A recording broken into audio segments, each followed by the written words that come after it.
Cade Cunningham in his NBA debut only put up 2 points as he was starting, but grabbed 17 rebounds for the Pistons in a 110-103 win against the Magic.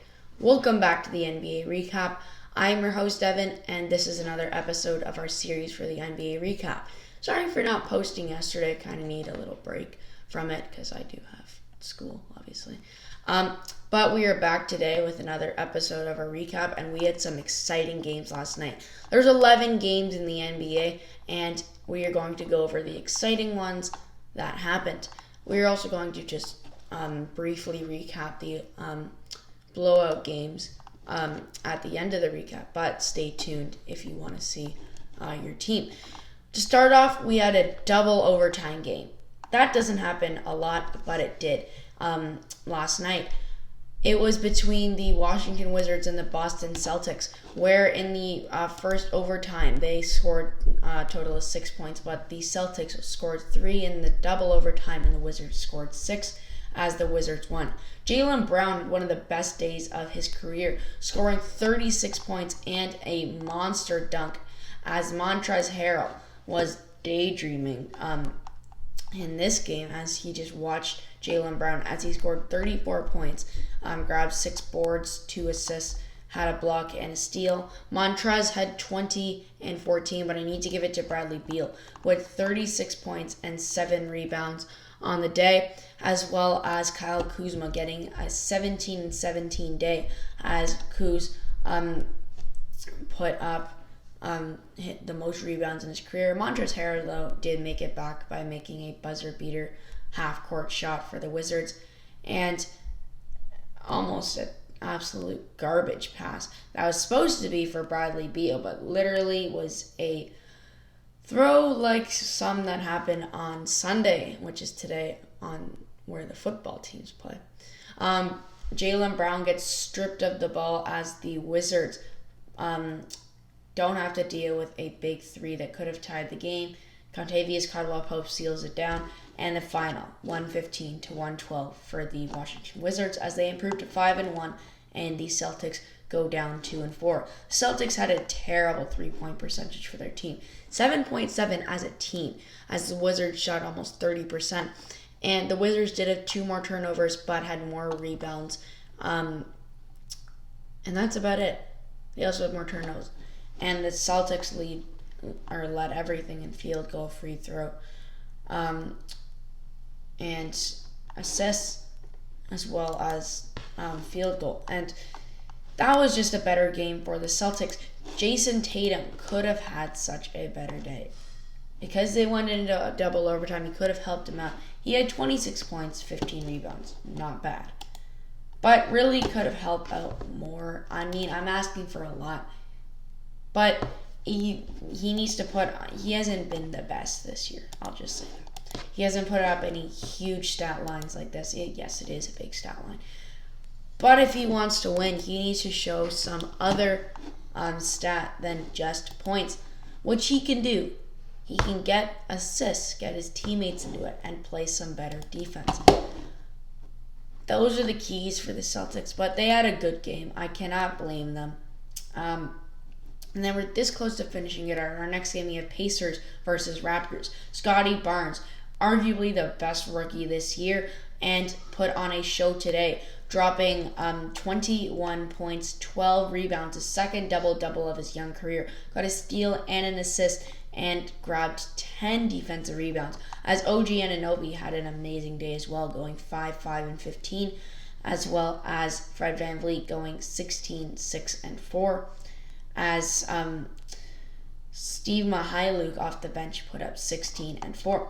The Pacers also had a pretty good day too, as they got a good performance from Domantas Sabonis, Karis LeVert, and Drew Holiday. As Josh Holiday, the brother of Drew Holiday, my bad. And the Canadian Kendrick Duarte back home does not help out as well as Oshae Brissett, only putting up 2 points. Both the Canadians didn't have the best day. It was a really close game to finish it out, as Scotty Barnes was getting his own rebounds, putting them back in. Cam Birch was helping out today, as well as The Raptors just amazing defense. Van Vliet was hitting deep threes to really help out, and Pascal Siakam was electric on the bench. Amazing pass. Scotty Barnes inside gets it off the backboard and says thank you to Fred Van Vliet, who really helped out on that pass. Scotty Barnes, big time free throw makes. Again, big free throws. 97, 94, Toronto. And they can't get anything of it. Scotty Barnes gets jammed his finger and doesn't get called. There's no foul on the play though, as Sabonis pulls up from 3 to tie the game, and no good. The Raptors win by 3, 97-94, as they advance to 4-3, and the Pacers drop to 1-6 on the year. The Raptors are obviously one of the best defensive teams in the league, and they show it. Gary Trent, though, I need to give it to him. This man is a defensive machine. He had 3 steals in the game and 3 rebounds, but it doesn't all show up on the stat sheet. But if you can watch this game, you can tell that he is one of the better players. Scotty Barnes had an amazing defensive day, as well as DeAndre Banton, who really helps out this team. There's not much to say on the stat lines, like I said for Trent, but all of these players can show what they can do on the defensive side. The Raptors had less turnovers, more rebounds, and a higher field goal percentage, which really turned out to a win. The big thing was their defense, like I mentioned before, and it was amazing. Our next game, we have the Knicks versus the New Orleans Pelicans. I need to give this one to RJ Barrett. Not the biggest scorer, hasn't had a 30-point game in his career, but this man showed out. 35 points, 8 rebounds, and 6 assists, and is really making a statement this year as he was hitting his jump shots. He's not a guy who can really hit his shots, but the Canadian goes up and in off the backboard, as he was literally on fire, making everything he put up. Barrett from 3. He's not been a big shooter in his career by no means, but stresses out the crowd to tell them that he can do it. This is basically a mixtape on RJ Barrett as he hits another 3. Barrett has been a big defensive presence in the league his whole career, but the big thing was his offense. And this man really showed that he has an offensive game today and put up some big defensive game as well. Barrett has not been bad at all this year and showed that he is a much better player, grabbing 8 defensive rebounds on the day and only having 1 turnover. The Knicks had a good day as a total, as Evan Fournier and Kemba Walker both put up 19-point games, but I need to give it to the Pelicans, who Jonas Valanciunas put up 27 points and 14 rebounds, as well as DeAndre Graham putting up 17 for himself. Barrett probably he was just electric, man. He had 6 3-pointers that he made in the game, and he did not look back, as this man is looking to have an amazing career. By the way, still a young player and is electric. Our next games, we don't have videos for these ones, but it's all good. We have the San Antonio Spurs against the Milwaukee Bucks. The Bucks have not been as electric as they have been while they were in the playoffs, but didn't have a bad game. By no means had a bad game. Giannis put up an amazing day. The Bucks, by the way, 3-3 record. The Spurs have a 2-4. Giannis Antetokounmpo had 28 points and 13 rebounds on the day, as Chris Middleton put up 19-5. As well as on the Spurs side, they had DeAndre Murray putting up 23-5, and that was enough, as the bench really helped out with Brett Forbes and Chandra Young. Also, as Kendrick Johnson put up 12 and 11, a double-double on the day, as the Spurs win 102-93. The Bucks had 10 more turnovers, which was the big key in the game. The Denver Nuggets just beat out the Minnesota Timberwolves by 2 points, as they got an amazing performance by Nikola Jokic with 26 points, 19 rebounds, and 7 assists. He was literally this close by getting a double-double-double, as if he had 3 more rebounds too, he could have had a triple-double for his game as well. The Nuggets had every better stat line, as they had better field goal, better 3-point, better free throw, less turnovers, more rebounds and more assists, and they were overall just a better team in the game. It did come down to the last point, as Markieff Morris really helped out too with 16 points. But I need to give it us to the big three, like I say, literally all put up 14 points. Edwards also grabbed 11 rebounds, as well as Cat grabbing 8, as D'Angelo Russell put up 6 points. Monique Beasley off the bench put up 18 and 2 in his 27 minutes and really helped out the Timberwolves, but it just wasn't enough to beat up this Jokic-leaded Nuggets team, who got help everywhere extremely from the bench, as no one put up a double-digit point total off the bench, but everyone put up more than 5, and that really helped out the Nuggets.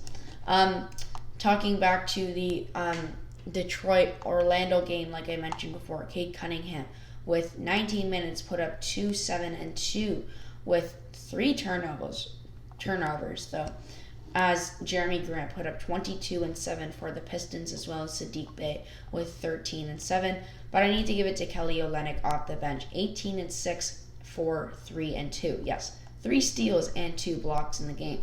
Played amazing. Was not a good player at all when he was on the Rockets last year, but really is helping out this team for the Pistons, and had an amazing day for himself. The Magic got some big help from Franz Wagner putting up 19 and 3, as well as Cole Anthony putting up 15 and 10. Cole Anthony has really showed out this whole year, but it just wasn't enough to get past the Detroit Pistons, and they had a pretty good day. As Cade Cunningham's debut didn't go the best, but they still got the win, as they go to 1-4, their first win of the year, and the Orlando Magic dropped to 1-6. Now we're going to fast cap our next few games that were more of the blowout style. It was a day for the Hawks and the Wizards. The Wizards, who had an okay day, put up I already talked about the Wizards, my bad. They beat the Celtics by 3 points. The Jazz and Bulls faced off. The Bulls won 107-99 against the Jazz. They are really proving that they can beat better teams, and they showed it today, as that was their thing. They were 4-0 to start the year, but lost a few games against some better teams, but showed that they could beat a team that didn't make the playoffs last year. The Suns and Cavaliers. The Suns won 102-92 against the Cavs. The Warriors won 103-82 against the Thunder. As Steph Curry, the Lord and Savior for this franchise, put up 26-5, as well as Draymond and Andrew Wiggins putting up 14-point games. But I need to give it to Shai Gilgeous-Alexander, who was their savior, putting up 15 points to try to help out the Thunder. The Heat beat the Grizzlies 129-103 in a blowout. The Heat have really shown that they can be a force to be reckoned with in the NBA this year, as they are. And the Sixers beat the Hawks 102-94 in a amazing day from Joel Embiid, as Embiid put up 19-2-5, but I need to give it to Tobias Harris with 22-11-4. And Trae Young didn't have the best day, 13-10-2, as they could not pull through, as Cam Reddish couldn't get them with his 16 points to get past a 122-point day for the Philadelphia 76ers. All right, I think that will do it for the NBA recap today. Our big thing